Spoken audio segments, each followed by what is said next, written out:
Well, everyone, it's time for us to go and take a look at the M1 MacBook Pro and see how this particular MacBook holds up in 2025. Now, what's super insane about this particular MacBook is that this was a really big upgrade coming from the previous generation. Apple did a lot of cool things with this MacBook, and the legacy of this MacBook I think is so insane because this really tilted and shifted kind of the viewpoint and ideas that a lot of people had for these MacBooks at that moment. Because there was a very long period of time, probably from 2016 up until this MacBook came out, where a lot of people were saying, we want the old MacBook back, right? We want a stable MacBook. We don't want these faulty keyboards. We don't want these chipsets that aren't optimized. The performance, the throttling, all this stuff. MacBooks were plagued with so many issues. And Apple basically snapped their fingers, and overnight, it felt, it was much longer than that, but it was basically overnight when they released this MacBook, that really changed, like I said, and tilted a lot of viewpoints and the kind of stereotype that a lot of people had for MacBooks.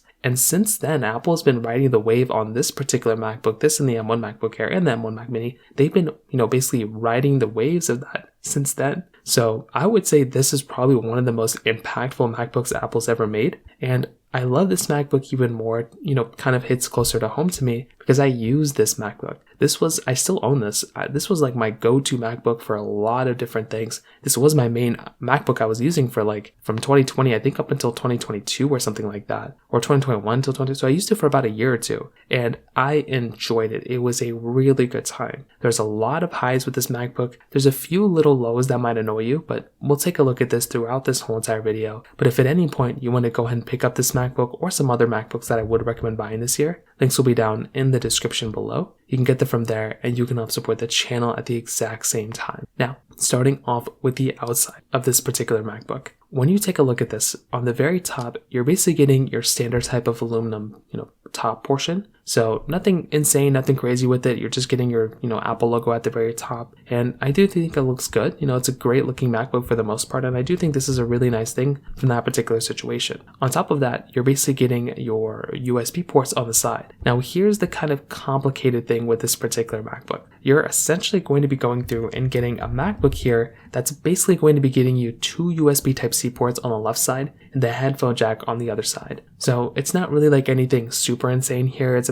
like I said, kind of like a pretty basic type of experience. So it's not really anything super insane. I do not want to give the impression that this MacBook's like the best performing MacBook of all time or like the most amount of ports. Definitely the M1 Pro MacBooks have done a much better job, and that is kind of one of my gripes with this Mac. Again, it's not like the craziest thing of all time, but that is going to be one of those types of things that you're going to end up seeing here, that if you're running this type of Mac, you're going to be kind of running into that type of situation. So, this doesn't have the most amount of ports, and that is going to be one of the things you might end up experiencing here if you're going to go through and pick up this type of MacBook. So from that side, kind of keep that in mind in the back of your head. At the very bottom, you're getting your, little legs at the bottom, which is always nice to have as well. So I do think if you are going to go through and pick up a MacBook, this Mac in particular, I think it does a really good job at a majority of things you end up throwing at it from the exterior. But do keep in mind, when compared to the current generation like M4 Pro or even the M1 Pro MacBook Pro, those ones are giving you more ports. If I were to use this MacBook, I would always have to carry a dongle with me, which if you are used to any of the older MacBooks, then you already know, but you'd always have to carry a dongle if you wanted to plug in some sort of like SD card or anything like that. So that always could have been one of the more annoying things you might have ran into. But even then, it's not the biggest deal in the world, but that could be just one of those other types of things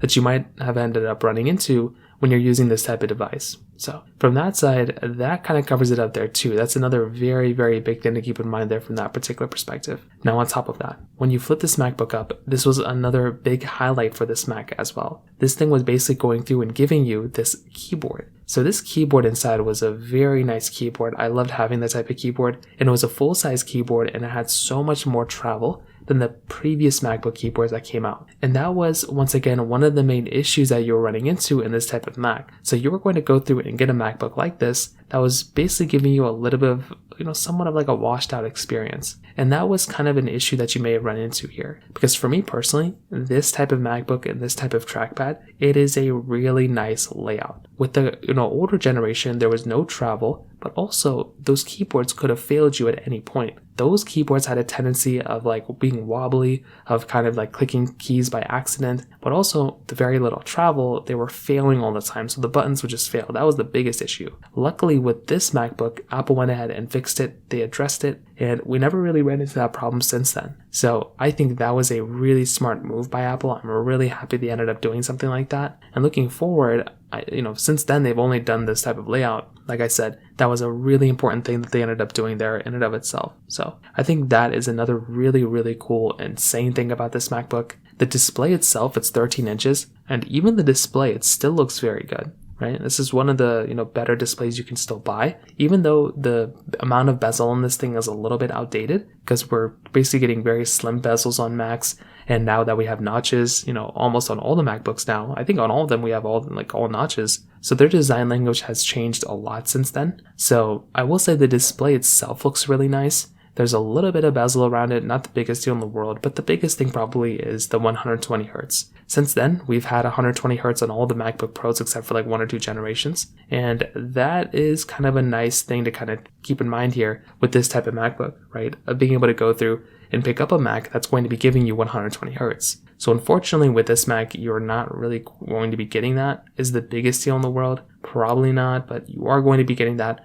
on some of the other devices. So once again, kind of keep that in mind there. And finally, when it comes down to the performance, this MacBook's performance was really, really good. You're not only getting Apple Intelligence inside of this Mac, but that M1 chipset gave you an 8-core CPU and 8-core GPU, and it was giving you up to 16 gigabytes of RAM, and you could tap this thing up to 2 terabytes of storage. So this thing was giving you a really good chipset inside, and if you maxed out the RAM, which I did, I had 16 gigs, you could get yourself a really good performing MacBook for not that much money. And even now, back then it was more expensive, but even now these MacBooks aren't as expensive as you would think. Like if you were to buy them in the used market, they're substantially cheaper. And I think that's a really big thing to keep in mind here. If you're going to go through and pick up some sort of MacBook like this, you can go ahead and pick it up and still be able to go ahead and buy a really good MacBook for not that much money. So I think if you are going to go through and pick up some sort of Mac, this thing is a very solid option, and it really only makes sense to go and buy something like this